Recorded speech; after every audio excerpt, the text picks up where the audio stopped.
Hello, my name's Miss Wetherall, and I am Royal Wootton Bassett Academy's lead practitioner for its Holocaust, Genocide and Human Rights programme. As we approach July the 11th and the 25th anniversary of the genocide at Srebrenica in Bosnia, we've set our students, staff, parents and wider community a challenge.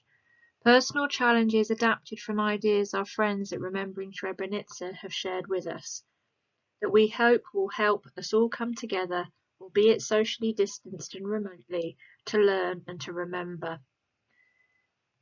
As you can see, our school community, in partnership with our trust schools Manor Academy and Kingsbury Green, are taking up at least one challenge to mark Srebrenica Memorial Day and this 25th anniversary. Through art, writing, their steps, silences, or other means, they're coming to understand that every action matters. So for my personal challenge, I'm creating these 9 short films to do my bit to inform and inspire others. In this 7th film, I'll be focusing on events at Srebrenica itself, sharing a few personal reflections and comments, and point you to sites, resources, organisations and stories that can further your own knowledge and understanding. So let me begin with this. July the 11th marks Srebrenica Memorial Day, when we commemorate the Srebrenica genocide which took place in Bosnia in 1995. Today we remember the 8,372, mainly Muslim men and boys, who were murdered because of their faith or their Muslim identity 25 years ago. Srebrenica was itself created as a safe area by the United Nations. It was designated such during the war period. There were UN peacekeeping forces in Bosnia. Indeed, British contingents served in various places in Bosnia, although not at Srebrenica.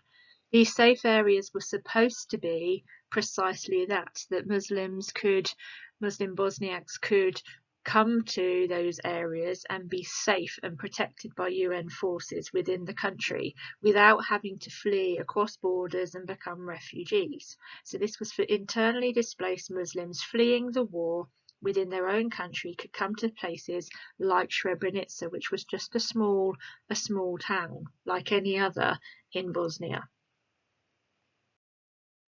But what happened at Srebrenica was an act of genocide. Remember, we said that genocide was an act committed with the intent, in other words, it has to be deliberate, the intention to destroy in whole or in part a national, ethnic, racial or religious group. So in this case, the targeting of Bosniak Muslims. But genocide does not begin with mass killing. It begins when people start to think of themselves in terms of us and them, when prejudice, discrimination and dehumanization occur against a group of people. So in July 1995, there were over 35,000 Bosnian Muslim refugees living in the town of Srebrenica itself. They'd sought refuge there after a campaign to remove them from large parts of Bosnia. They'd fled to Srebrenica, believing that as a UN safe haven, they would be safe. This was achieved by burning their houses down, sending others to concentration camps and mass killings.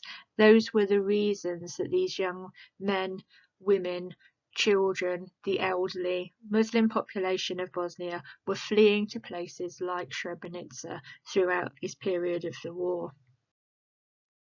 When Bosnian Serb forces mounted an attack on Srebrenica in July 1995, over 10,000 men, fearing for their lives, tried to escape through the woods on a treacherous 63-mile journey. This journey is now referred to as the Death March, where only 3,000 survived. The rest, along with those who remained in Srebrenica, were killed in a brutal campaign which saw 8,372 men and boys murdered and over 23,000 women and children forcibly deported from the region. And you can see on this map the journey and how it all unfolded. 3 years ago, I travelled to Bosnia and to Srebrenica, thanks to a trip that was organised by Remembering Srebrenica. a UK-based organisation that works to promote and heighten awareness of the genocide at Srebrenica. Now, I travelled to Srebrenica with a certain degree of trepidation. As a teacher who has taught about genocide for almost 20 years now, I have been to some very difficult places where some terrible things have happened. But travelling to Srebrenica was very difficult. I knew it would be, and it proved to be the case. Although we met some extraordinary people, and it was a hugely, hugely important visit, I don't think Srebrenica is a place I will ever return to. And I say that not because of the terrible things that happened there in 1995, but rather because of an atmosphere that prevailed during the visit. That almost then 23 years later at that point, that there was such denial and such hostility that you could feel in the town was very difficult. And so meeting Najad, the young man that you can see pictured here, was really important. He is one of the very few survivors of Srebrenica, and he talked about more and more people denying what happened. He says he hopes that someone will hear this story, someone who will maybe decide to help. And as a teacher, what was telling was his remark that all children have a right to learn about what actually happened, and not to bring up new generations full of hatred. Hearing his story made me recommit to teaching and talking about Bosnia, but he wasn't the only one who inspired me on that visit. The other young man is in the centre of this picture, Hasan Hasanovic, who has been instrumental, along with the mothers of Srebrenica, and tirelessly working to secure a memorial and a learning centre at Srebrenica. He says he wants to speak to people, to share my story, because my heart speaks, and now finally someone is listening. We listened on that trip and we learned a huge amount. It was a very, very difficult visit, an extraordinary place that on the one hand I'm glad I've been to and seen and witnessed and learnt so much from, but also a very difficult time, principally because of the denial and because of the atmosphere that prevails in the town. But all the time I bore in mind this image, these 40 Muslim men and boys. I would need another 204 slides of such 40 images to do justice to those men and boys lost at Srebrenica. But it just gives you a really clear idea, I think, of who it is that we're talking about. That these men and boys' lives taken away for no other reason than that they were Bosniak Muslims.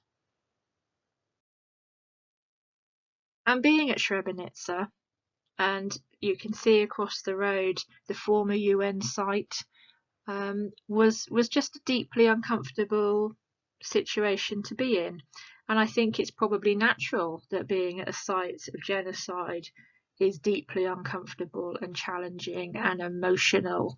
I was angry, I was frustrated, I was sad, I was reflective, but I came away more informed and inspired and committed to ensuring that the memory of Srebrenica is not forgotten, that it is remembered, that it is honoured, that it is talked about, and that it's taught about in our schools. And so that on this anniversary year, you'll take up the personal challenge that every action matters. You will pick one, at least one, to show that you are remembering and learning about Srebrenica on this 25th anniversary. And I hope that you might take a moment, having learnt about Srebrenica, to remember those that were lost over those days in that small Bosnian town 25 years ago.